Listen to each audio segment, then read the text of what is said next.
Em toda a história aprendemos a identificar o monstro. Em Kung Fu Panda, ele tem um nome, Tai Lung, o leopardo das neves de força lendária, cujo coração se tornou tão escuro quanto sua fúria. Ele é a ameaça que escapa da prisão, o vilão cuja maldade força a criação de um herói. Nós o vemos como a encarnação da arrogância, da ambição desmedida e da pura malícia. Mas essa é uma leitura confortável, em preto e branco. E aqui, no Quarto Cinza, nós não lidamos com preto e branco, nós exploramos as áreas de sombra. Hoje, vamos argumentar que Tai Lung não é o vilão dessa história. Ele é sua primeira e mais trágica vítima. Ele não é um monstro que nasceu do mal, mas um filho que foi quebrado pela promessa de um amor condicional.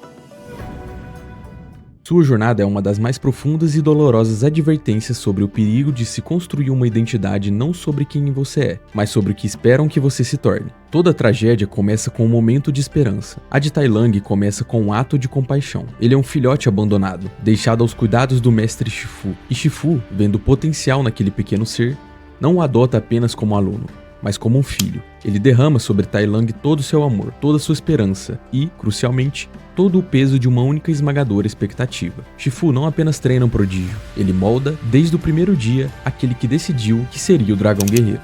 Aqui, a arquitetura da tragédia é construída. A relação entre eles não é apenas de um mestre e aluno, é de um pai que estabelece uma condição para o seu afeto. O sorriso de Shifu, a sua aprovação, torna-se o sol para o qual Tai Lung orbita. Cada gota de suor, cada osso quebrado, cada técnica aperfeiçoada não é um fim em si mesmo, mas um meio para alcançar uma única coisa que realmente importa: a validação nos olhos de seu pai.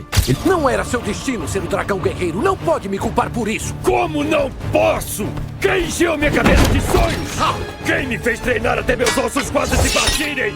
Quem me negou o meu destino? Ele não aprende Kung Fu para se encontrar, ele aprende Kung Fu para ser encontrado, para ser visto, para ser considerado digno. A identidade de Tai Lung não é forjada por ele, mas projetada sobre ele. Ele não busca ser forte, ele busca ser o filho forte que Shifu deseja. Ele não almeja a honra, ele almeja o título que lhe trará essa honra. O pergaminho do dragão deixa de ser um símbolo de iluminação e se torna uma linha de chegada de uma corrida desesperada para a aceitação paterna. Ele se torna o melhor, o mais forte, o mais dedicado. Ele se torna um aluno perfeito, e esse foi o seu erro fatal. Este é o momento do colapso. Oogway, com sua sabedoria ancestral, vê que o Shifu, cego pelo amor e pela ambição, não consegue ver. Ele olha para o coração de Tai Lung e não encontra malícia. Ainda não. Ele encontra um vazio, um buraco negro de necessidade, uma fome insaciável por validação externa. Oogway entende que o verdadeiro dragão guerreiro não pode ser alguém cuja força depende da aprovação dos outros, porque o poder que vem de fora pode ser retirado. A verdadeira força deve emanar de dentro. A reação de Tai Lung à rejeição é a prova definitiva. Ele não reage com decepção, mas com fúria e um profundo senso de traição.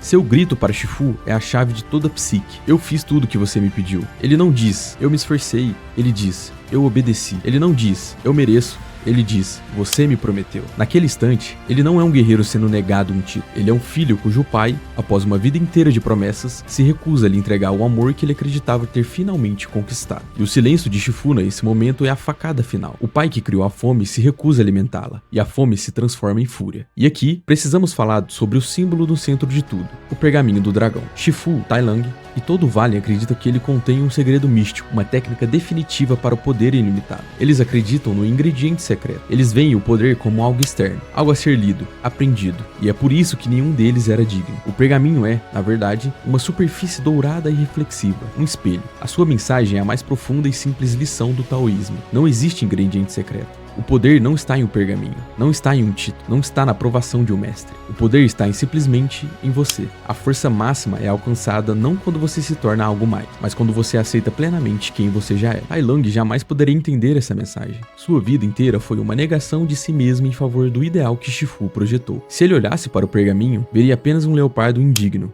um fracasso, um filho rejeitado. Ele veria o vazio que sentia por dentro, porque sua autoestima nunca foi sua para possuir.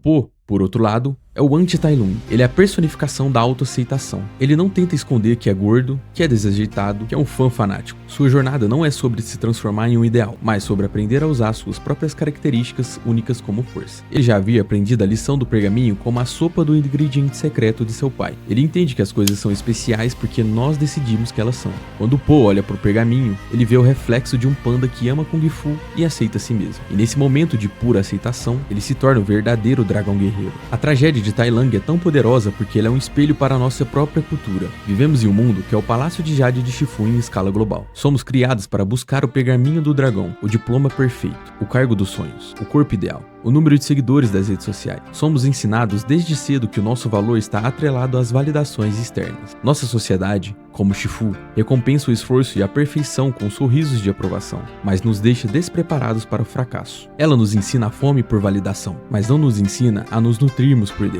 E assim, criamos gerações Tai Langs, indivíduos de alto desempenho, incrivelmente habilidosos, mas que são profundamente frágeis por dentro, cuja identidade podem se estilhaçar com a primeira grande rejeição.